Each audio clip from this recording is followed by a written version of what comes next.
This is Christmas Eve, 1979, and we're doing a little audio-visual history of the Ames family and a bunch of different families. The Felts. We just had Ed Felt talking about Daniel Webster. His aunt was a friend of Daniel Webster. Yeah. But now we wanted to ask you, Pops, would you please, let's hold up this book, The Art of the Old West, and tell us a little about your association with Thomas Gilcrease. Oh, well, my association with Thomas Gilcrease goes way back for about 40 years. Matter of fact, I even knew him when I was a child. And but did you roughneck on oil wells? Of course, that was my education in the oil business, was roughnecking.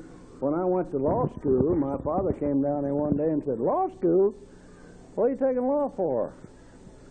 I said, "I want to be in the oil business." He said, "That's the greatest thing I ever saw, because you can learn more about the oil business and law than you can out of geology or engineering or anything else." So I stayed in the law school and went through, and then during the time I was in university, I not only roughnecked in the summer times, at the minute I got out of school, I went down to Memphis and had a position there with a real good law firm, and I didn't like it. So I called one of my friends. How much did you make? $50 a month. Well, now, how many boom towns did you live in as a child? Oh, as a child, I lived, first moved to Drumright, Oklahoma. In 1913. Somewhere between 1910 and 1913. We moved back to Oklahoma City in 1913. Oil business, and I remember, and that's the way he started in the oil business, was about 1912 at Drumright. And he got enough property over there. He traded for a very fine home in Oklahoma City. And we moved into Oklahoma City in 1913, and then we stayed there, and I went through grade school and high school in Oklahoma City. But during that time, he went to many oil booms. For instance, he went to Ranger, Texas, when it was developed.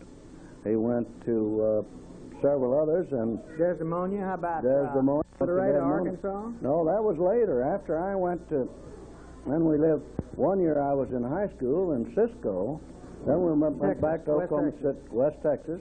Went back then to Oklahoma City, but I always lived in Oklahoma City with the people who rented our house so I could stay in the high school at Oklahoma City, because during that time they went into southern Arkansas and northern Louisiana booms and all that. Haynesville and Camden, Did they have a gasoline? Had a refinery. No, he had a refinery at Haynesville. At Haynesville, and also one at Camden. What the name of it was? Home Refining Company at Haynesville, and through that he built up a chain of stations. Sold out to city service. Okay, well, what about East Texas?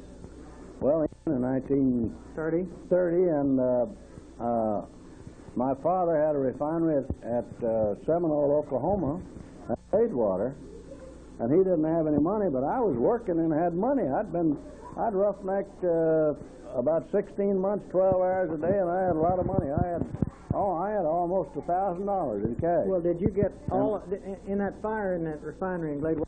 The skin burned off? Oh, yes, all of it. But and we moved the refinery down there. One of his left broke my left out of a fire, and we stayed in Gladewater, your mother and I, ran that refinery. Okay. And through the refinery, of course, and other connections, even at that time, I met Thomas Gilcrease, who made this collection, put that collection together. How many oil wells do you think you participate in? 400 or 500? Oh, easily 4 or 5. Oh, my goodness. We were in Mississippi before anybody ever thought about Mississippi. Oh, sure, that's right. Spent $10,000 from $10,000. Yeah, a whole lot that's of money. right. So I'd say that we participated in at least, I'd say 500 a minimum in the participation in the drilling and exploration of new production. But, of course, we ended up, as you well know, after having made a lot of trades with Thomas Gilcrease, and he needed some young man to come into the company and take over, he made a deal with me, and I came to San Antonio and took over the management of the Gilcrease Oil Company, became president of it, and ran it for the last 20 years of its life. Right here, and just have gone through a little history of a pioneer here. There's a bunch of pioneers. It makes you feel old when you're called a pioneer, but not in our family. Not in our family. Okay. No, my father was the pioneer. He was. I just, yes. Well, it seems like every Christmas, this man to my right, my father, has always been Santa Claus. And my mother has always been Mama Santa Claus. But tonight, George and I thought we'd turn the tables, and we'd like for George to make the presentation here. Well, for some time, Pops and Pat have been suffering with an old dilapidated that eats a lot of gasoline in these times of high gasoline prices. And they just don't know, they don't know if it's going to make it to the country club from their house and back. So tonight, Gene and I are presenting them. Gene and I are presenting them with a new gray Cadillac. No. Which is now out in front of the door. I